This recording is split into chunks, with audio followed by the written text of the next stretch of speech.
Bom dia, amados irmãos e irmãs. Estamos nesse momento, nesse dia, louvando a Deus com essas músicas tão inspiradoras, maravilhosas. E queremos agora abrir a palavra do Senhor para continuar o nosso estudo no capítulo 7 do livro do profeta Daniel. Então você pode abrir sua Bíblia aí para acompanhar o estudo desta manhã, que eu tenho plena certeza trará edificação para a sua vida, será desafiador para esse momento que estamos vivendo e trará realmente discernimento da parte do Espírito Santo para agirmos e continuarmos vivendo segundo os preceitos da palavra de Deus. Então, Daniel, capítulo 7, vamos orar. Senhor Deus, mais uma vez nós te louvamos por esta oportunidade de estarmos aqui e de ouvirmos o estudo da tua palavra, essa palavra que é viva, que é poderosa, que é inerrante, que é eterna. Ó Deus, e rogamos que o teu Espírito Santo, nesta manhã, aplique essa palavra aos nossos corações, ó Pai, de maneira que ela prospere na vida da tua igreja, na vida de cada um que está participando desse estudo, de maneira, ó Pai, que sejamos fortalecidos na nossa fé, tenhamos, ó Deus, o nosso amor pelo Senhor ampliado, fortalecido, ó Pai, e a paz do Senhor realmente domine os nossos corações. Fala conosco, ó Pai, em nome de Jesus é o que nós clamamos. Amém, Senhor. Amém. Nessa manhã nós queremos falar sobre a necessidade de vigilância nesse tempo que nós vivemos e diante da revelação bíblica.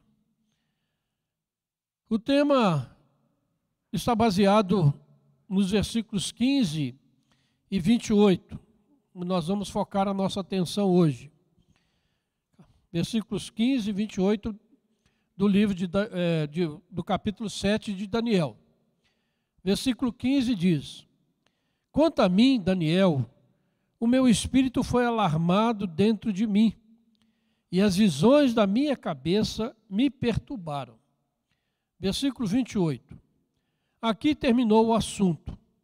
Quanto a mim, Daniel, os meus pensamentos muito me perturbaram, e o meu rosto empalideceu, mas guardei essas coisas no coração.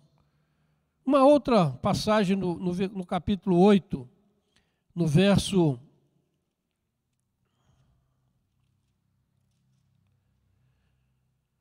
27, também de uma outra visão que Daniel teve, ele diz no final: Eu, Daniel, enfraqueci e estive enfermo alguns dias. Então me levantei e tratei dos negócios do rei. Espantava-me com a visão, e não havia quem a entendesse. É interessante, quando nós lemos estes versículos, e a reação de Daniel às suas visões, nós podemos achar um pouco estranho. Porque antes, no versículo 13, Daniel tinha tido uma visão gloriosa do Filho do Homem, vindo com as nuvens do céu. Ele teve uma visão da majestade de Deus, sabendo que Ele está no trono, controlando e julgando incessantemente todas as coisas. Os versículos 9 e 10 falam deste trono, deste julgamento que foi feito. Os versículos 14 fala do domínio de Deus sobre todas as coisas. Daniel também foi informado que aquele quarto animal tão pavoroso havia morrido. Já não causava mais problemas. E a gente fica admirado, né, que Daniel, mesmo assim, ele expressa o seu sentimento de depressão, de angústia, de confusão. Então é muito interessante nós podermos analisar isso nessa manhã, porque nós também temos a revelação bíblica. Nós também temos a visão de Deus para nós, para esse tempo que nós vivemos, mas algumas vezes também nós nos sentimos confusos, abatidos, como Daniel se sentiu. Por quê? Às vezes acontece isso conosco e com o povo de Deus. Na verdade, Daniel estava sendo apenas realista, tendo uma visão do que seria a história humana, sem compreender, é claro. E qualquer um de nós, ou seja, para cada um de nós, né, é terrível e também assustador quando nós começamos a entender o pleno e presente poder das forças demoníacas que invadem a vida humana. A devastação que essas podem operar e o inferno que elas causam pela sua presença, tanto nas pessoas como em comunidades e até mesmo em nações. Então nós precisamos hoje do mesmo realismo de Daniel.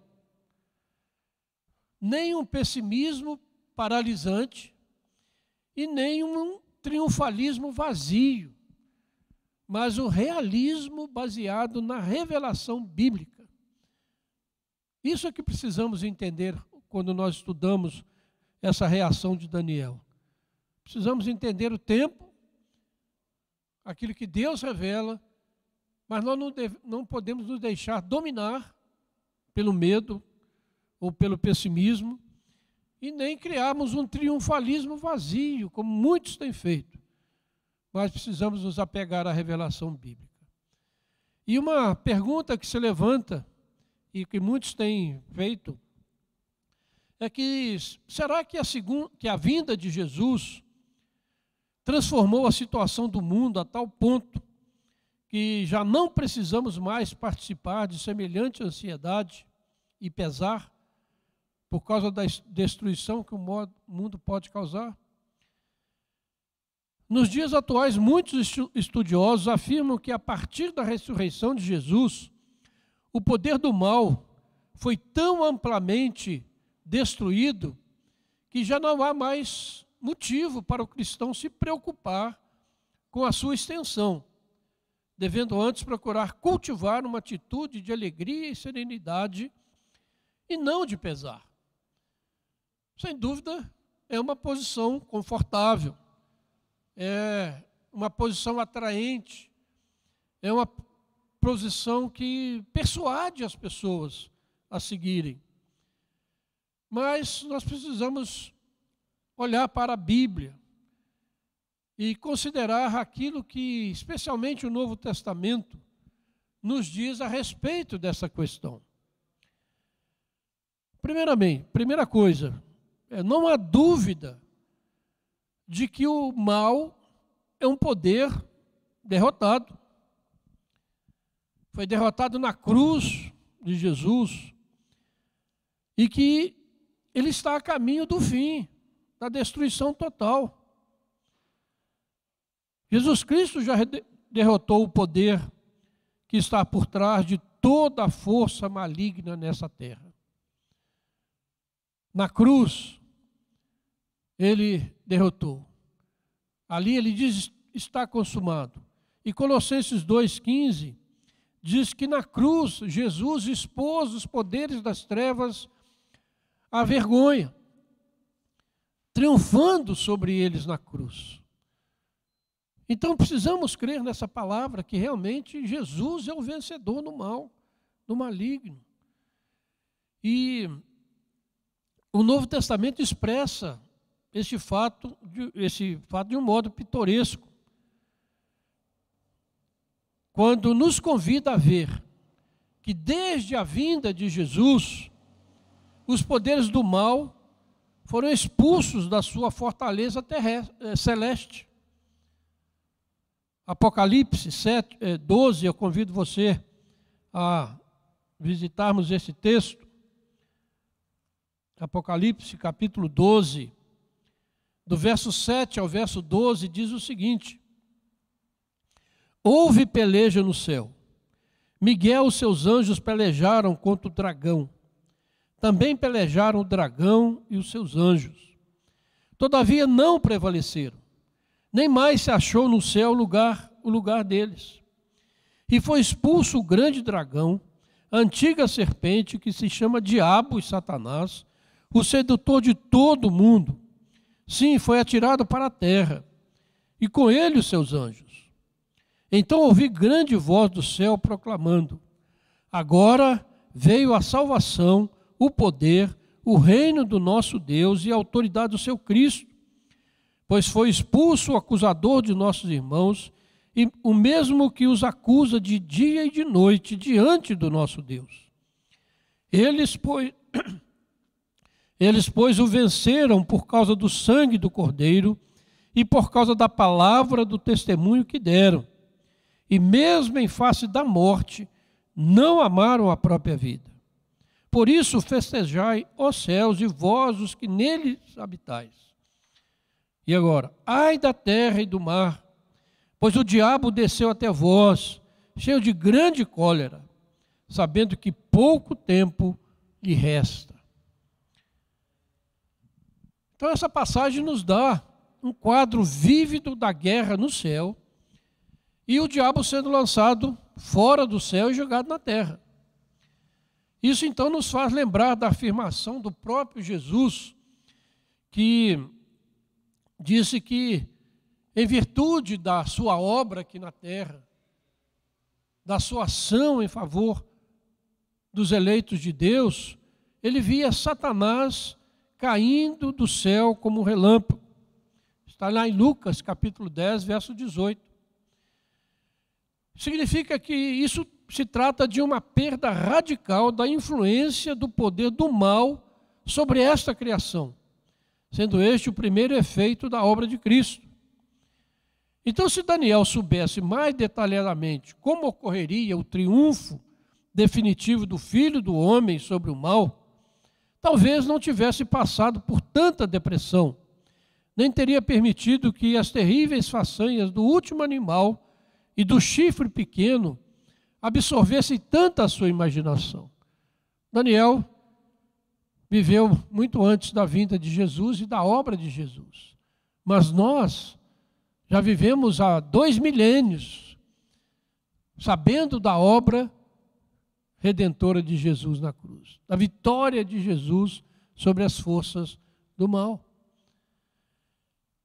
A segunda coisa a respeito de que nós podemos pensar nessa situação é que, ao mesmo tempo que enfatiza tão claramente a natureza completa da vitória do Filho do Homem sobre o diabo, o Novo Testamento ressalta o fato de que as forças derrotadas no mal ainda não foram destruídas totalmente e ainda possuem o poder para causar devastação e tragédia.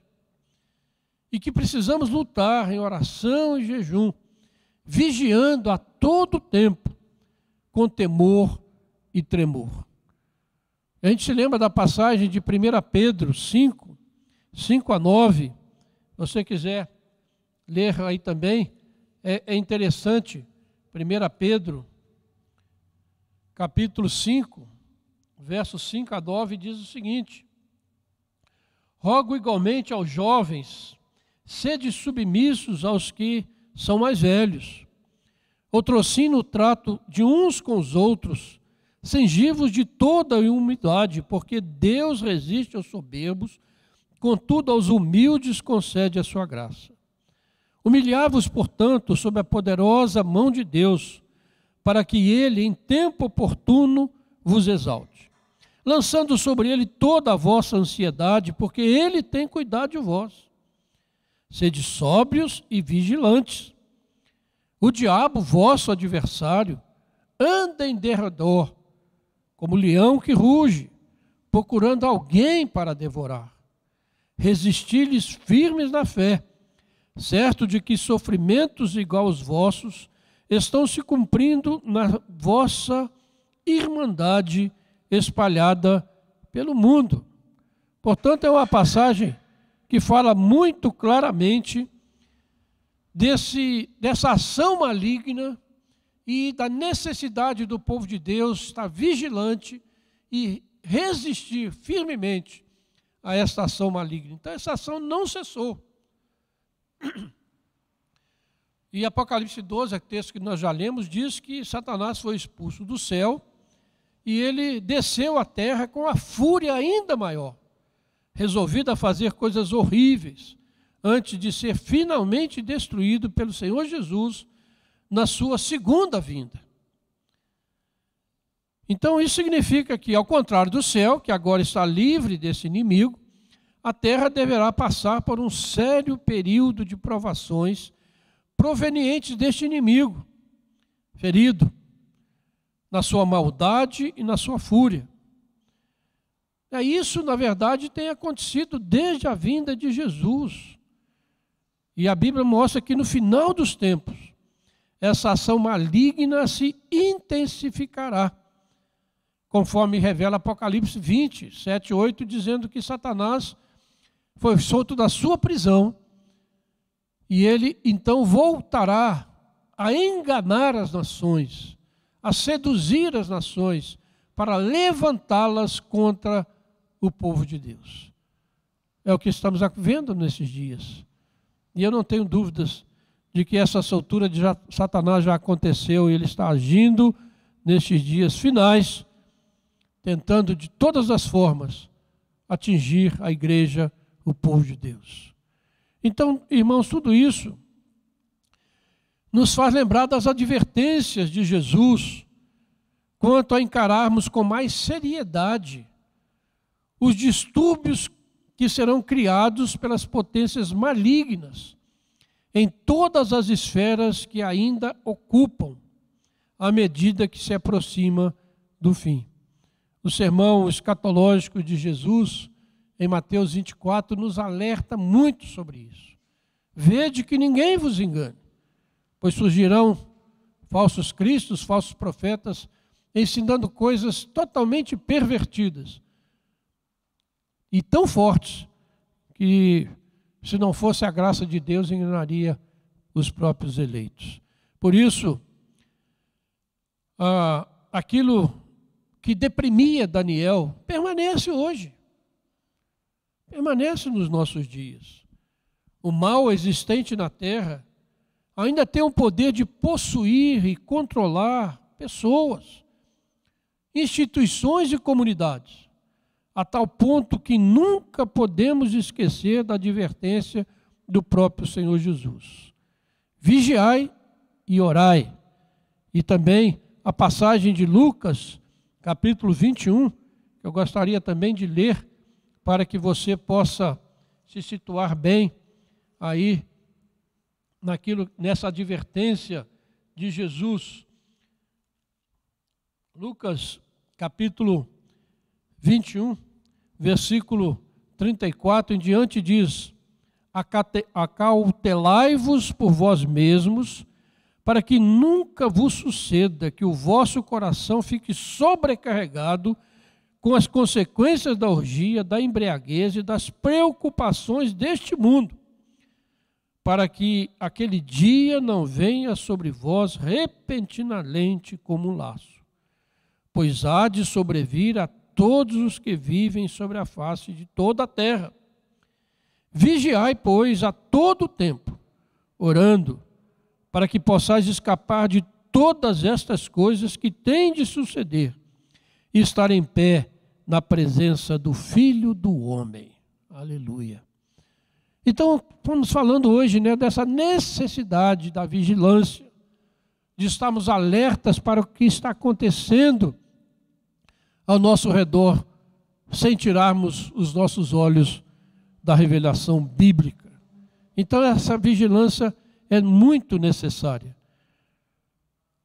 Daniel vivenciou, e atuou muito de perto nas realidades políticas do seu tempo. Muito mais, talvez, do que seja possível para a maioria de nós nesses nossos dias. Sem dúvida, Daniel tinha plena consciência da dimensão do terror inerente quando o poder é colocado nas mãos de homens pecaminosos. A história revela isso. E o seu exemplo pode, no mínimo, nos alertar a sermos realistas nesse tempo do fim.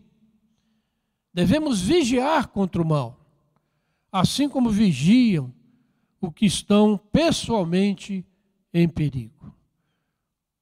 É um alerta muito grande, irmãos, uma advertência muito séria da palavra de Deus.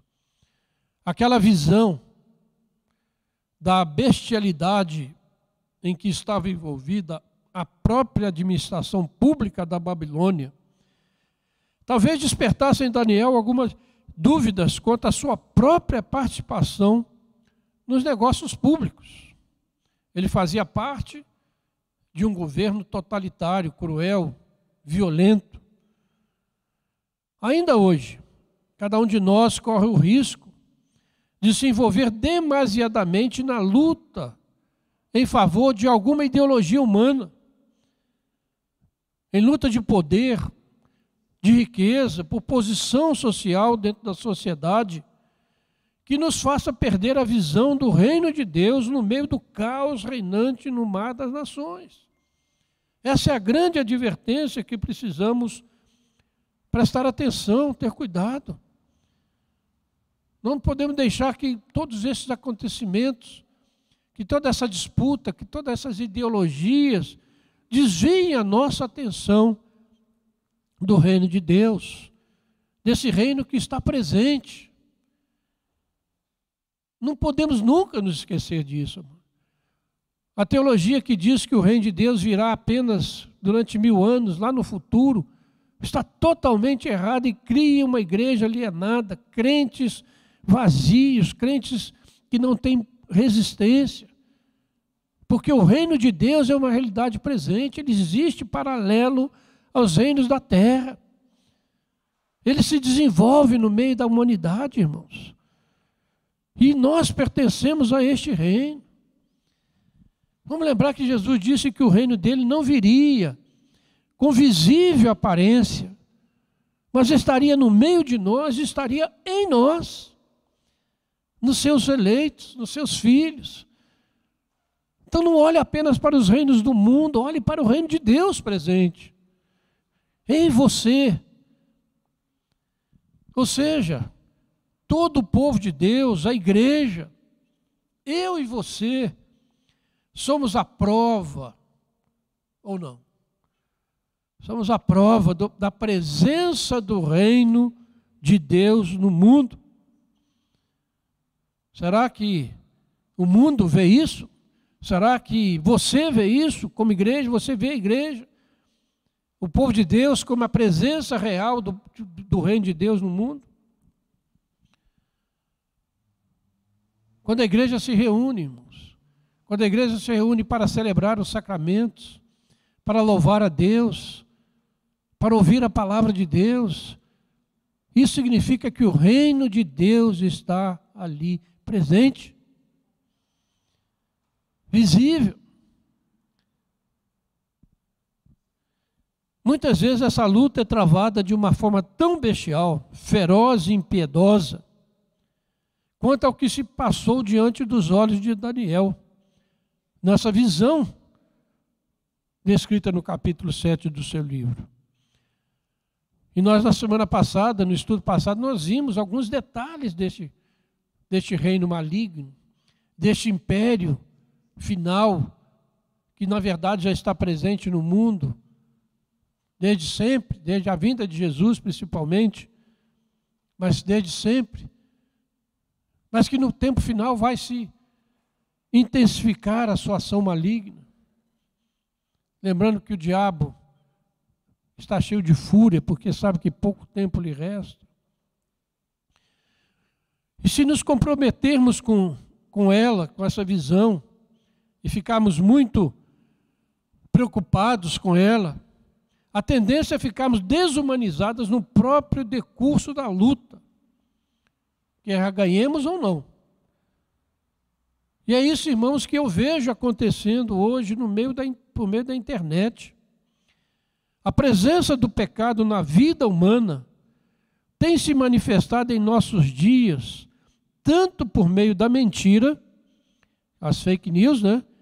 Cujo pai é Satanás, nós sabemos disso, como por meio do desrespeito ao próximo, como um ser humano criado à imagem e semelhança de Deus. Esteja alerta, vigilante. Entenda o tempo que você está vivendo, meu irmão, minha irmã. Não perca a visão do reino de Deus presente. E é esse reino que vai prevalecer. Apesar de muitas vezes nos sentirmos desanimados, abatidos, de vermos a maldade crescendo tanto, mas não podemos desviar a nossa atenção. Nem mesmo a nossa fé ou a nossa filiação à igreja poderá nos livrar desse perigo, como temos visto acontecer nas redes sociais e também pessoalmente. Esse mesmo espírito que gera bestialidade e leva um animal a devorar o outro, Paulo encontrou em plena ação na igreja da Galácia, onde as controvérsias, bilhotices e processos judiciais o levaram a exortar os membros daquela igreja, advertindo de que tal espírito poderia conduzi-los à destruição mútua. Veja lá em Gálatas 5,15, quando Paulo usa uma linguagem até interessante, dizendo, olha, irmãos, cuidado que vocês vão se devorar uns aos outros. Se vocês continuarem nessa briga, vocês vão se devorar uns aos outros. Daí o Senhor Jesus alertou o apóstolo Pedro quanto ao perigo que ele estava correndo, pois a tentação por parte de Satanás iria ser tão dura que a sua fé seria provada até o último momento, o último limite, e que ele somente sobreviveria devido às orações e à graça de Cristo. Lucas 22, 31 e 32, Jesus disse isso a Pedro. E assim é dito a nós, irmãos. Se não for a graça de Deus, se não for a oração, se não for a palavra nos alimentando, dificilmente nós vamos passar pelas provações. Não perca isso de vista. É muito sério. Nunca devemos pressupor, portanto, que Cristo, porque Cristo já venceu o diabo, os poderes contra os quais devemos agora nos resguardar sejam tão fracos e o perigo tão trivial que podemos agir como se a vida fosse uma brincadeira, um piquenique, e não uma guerra constante, implacável contra as forças demoníacas. Esta é uma das esferas em que as nossas decisões sobre qual dos dois lados apoiaremos, ainda estão carregadas de consequências infinitamente sérias, irmãos. Temos cuidado. As forças, nós, cristãos, não estamos nesse mundo participando de um piquenique. O mundo é um lugar de dor, de sofrimento, de morte. Você está vendo. 100 mil mortes no Brasil por causa de um vírus. É lugar de dor, de sofrimento, é um lugar que nós estamos de passagem. Precisamos olhar para o reino de Deus que é eterno. Ele vai prevalecer para todos sempre. Não percamos isso de vista. E é interessante, irmãos, observar que o horror proporcionado pelo desenvolvimento do último animal não foi revelado a Daniel até que ele tivesse visto o triunfo final do Filho do Homem. Isso é graça de Deus a favor do seu povo. Se Daniel não tivesse visto o Filho do Homem vindo em poder, se não tivesse visto o reino de Deus sendo implantado, realmente ele teria ficado muito pior do que ficou. E podemos dar graças a Deus porque esta é a ordem bíblica dos fatos. A Bíblia nos mostra que a verdadeira natureza dos poderes malignos que devastam esta terra, o inferno que caracteriza a existência desses poderes, tanto para a humanidade quanto para as próprias pessoas, nunca são revelados em sua totalidade, até serem enfrentados por aquele que tem o poder para vencê-los e nos salvar deles. Glória a Deus por isso, por essa manifestação da graça, que nos faz enxergar a vitória de Jesus, o triunfo de Jesus, a ressurreição de Jesus, a vitória sobre a morte, antes de vermos o estrago que a morte causa. Olharmos, ao invés de olharmos tanto para as mortes, vamos olhar para a ressurreição. A tragédia não é morrer. A tragédia é morrer sem Jesus. Essa é a grande tragédia que nós vivemos nesse momento. Morrer, todos vão morrer, mais cedo ou mais tarde. Mas morrer sem Jesus é a grande tragédia. Que Deus tenha misericórdia. Um fato frequentemente esquecido é que muitos dos aspectos mais vívidos e pavorosos do tradicional quadro cristão de Satanás e até mesmo dos tormentos do inferno provém da boca de Jesus. Ah, Jesus é amor, Jesus é amor, Jesus aceita isso, aceita aquilo, Jesus perdoa tudo. Mas as pessoas não levam a sério as advertências de Jesus sobre a realidade do inferno, da morte eterna, da condenação eterna, que são seríssimas. Por isso nós não devemos de modo algum, irmãos, negligenciar a leitura deste ensino, nem passar por cima daquilo com que visa nos confortar. Se bem que de igual forma não convém ficarmos absorvidos apenas neste aspecto do Evangelho.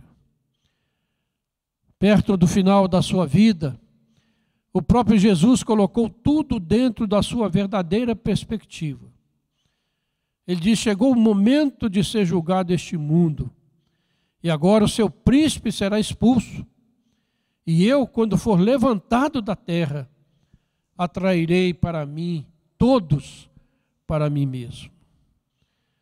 Portanto, irmãos, mais do que nunca precisamos estar alertas, sabendo interpretar o nosso tempo à luz da revelação bíblica, vivendo pela fé nas promessas do Deus que nos ama em Cristo Jesus e que jamais nos desamparará ou nos abandonará. E aqui nós chegamos num ponto que eu quero fazer um alerta final, muito sério. Hoje o mundo fala muito em fake news. Essa palavra entrou no vocabulário. Até crianças conhecem o que é uma fake news. E há no Congresso Nacional um projeto de fake news muito sério, que a igreja precisa se manifestar.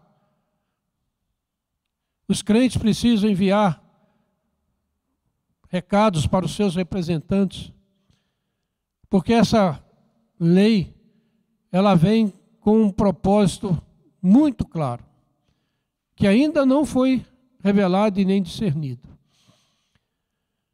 E esse projeto de fake news está no mundo inteiro. Você vê as redes sociais censurando posts, tanto Twitter quanto Facebook e outras mais. Eles, por si mesmos, censuram aquilo que eles acham que não é correto. Então, o grande problema desse projeto de fake news é quem vai definir o que é fake news. Quem vai definir isso é correto ou isso não é correto. E a gente vê cada absurdo que a gente está chegando, irmãos, que nos deixam também apavorados, como Daniel. E eu vou falar com uma coisa aqui que você pode ter como uma revelação bíblica. O final das fake news é a palavra de Deus. É proibir a Bíblia. A Bíblia é cheia de fake news para o mundo. Preste atenção nisso, meu irmão, minha irmã, nós estamos tratando de coisa muito séria. Para o mundo, um Deus que criou todas as coisas, que fez o homem do pó da terra, é fake news, porque a ciência diz que o mundo surgiu do acaso.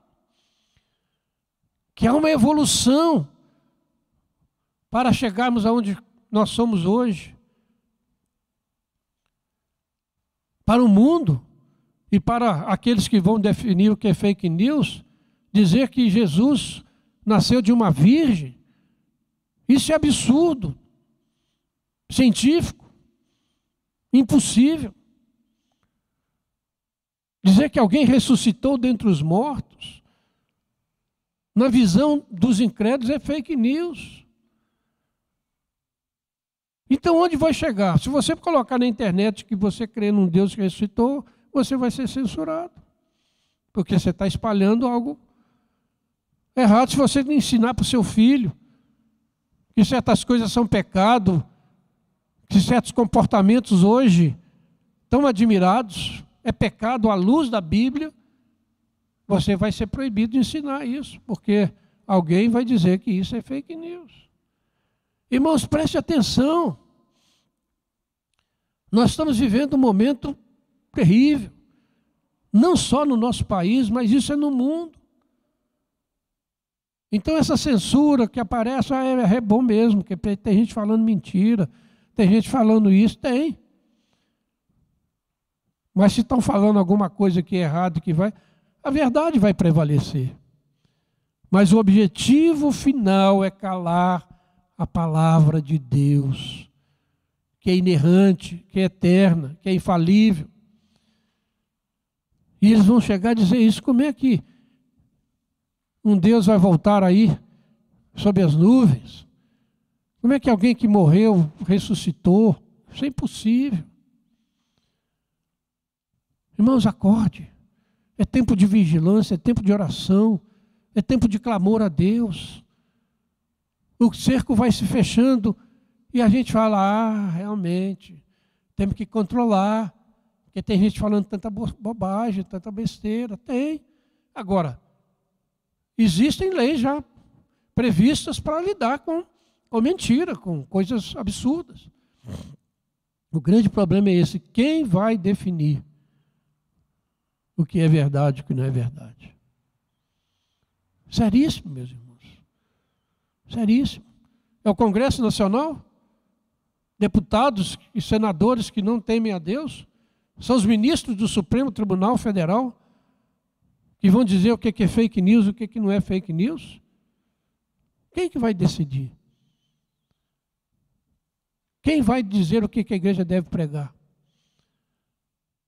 Você não pode espalhar estas coisas por aí, que você vai criar uma geração toda deturpada, toda medrosa, dizendo que há um Deus que julga, que condena o pecado,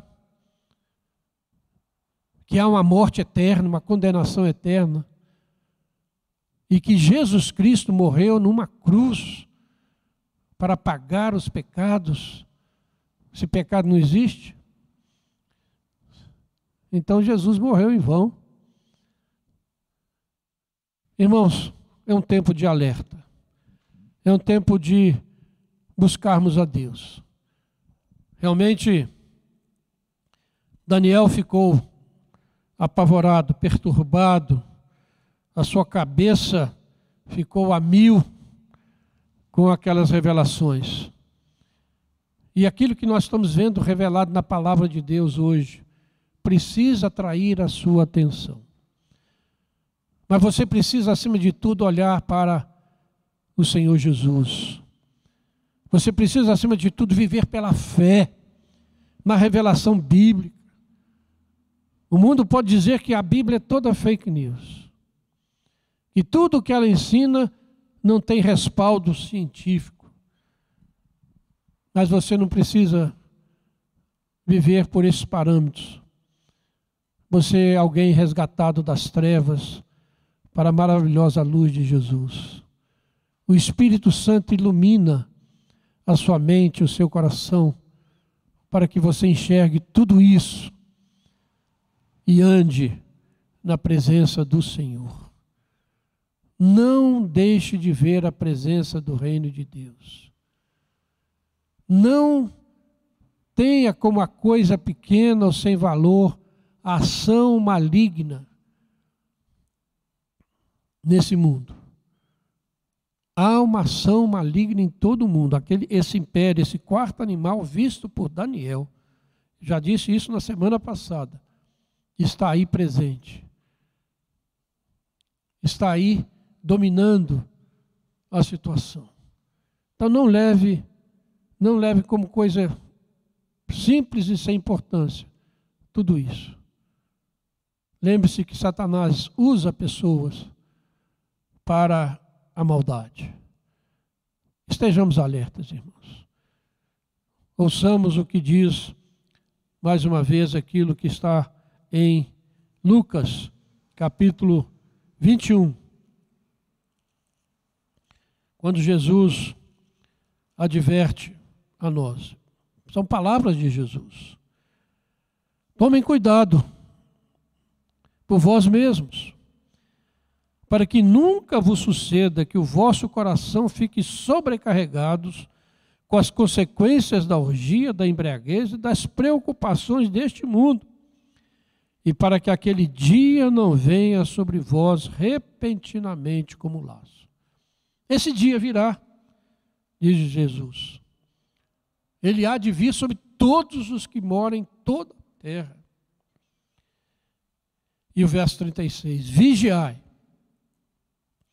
a todo tempo, orando, para que vocês possam escapar de todas estas coisas que têm que suceder.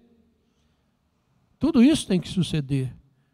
Mas você precisa estar pronto para estar de pé na presença do Filho do Homem, que virá sobre as nuvens em poder e glória. Amém. É a visão de Daniel e a nossa certeza. Permaneça firme, meu irmão, minha irmã, nesse tempo tão difícil. Olhe para o reino presente. Olhe para o Cristo ressurreto e creia e espere nele. Vamos orar? Senhor Deus, muito obrigado, Pai, pela Tua palavra, viva, eficaz, que revela a nós, ó Pai, o Teu propósito, que revela a nós a Tua soberania, que revela a nós o Teu poder, ó Pai. Venha sobre nós, ó Pai, sobre a Tua igreja nestes dias. Guarda o Teu povo, Senhor. Livra o Teu povo de todo mal, Senhor. Ó Deus, que nós sejamos de fato guardados pelo Senhor e possamos permanecer firmes na nossa fé diante de tudo que está acontecendo ainda e daquilo que virá. E no dia final possamos estar de pé na presença do Filho de Deus, aquele que veio em poder e glória.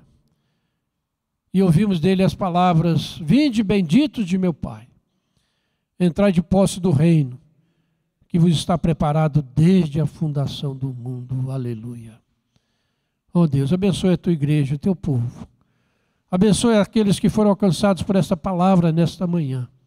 E poderão ainda ser alcançados, ó Pai, por aquilo que está gravado, Pai. Ó Deus, abençoa. Abençoa cada um. E dá vitória, Pai.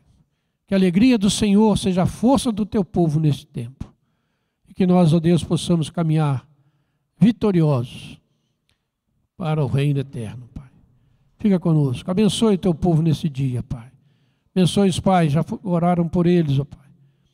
Mas continue abençoando os pais para que sejam exemplos de vida para os seus filhos, para que sejam de fato, ó Deus, os cabeças dos seus lares, para que sejam exemplos de vida, de fé, de amor, de fidelidade ao Senhor. Ó Deus, dá-nos uma igreja forte, pela presença de líderes fortes, ó Pai, de homens comprometidos contigo, ó Pai, que saibam cuidar da sua igreja e da sua família, Pai. Ó Deus, muito obrigado, mais uma vez, porque somos abençoados, somos o teu povo, Pai. Glória ao teu nome. Eu oro agradecido, em nome de Jesus. Amém, Senhor. Amém.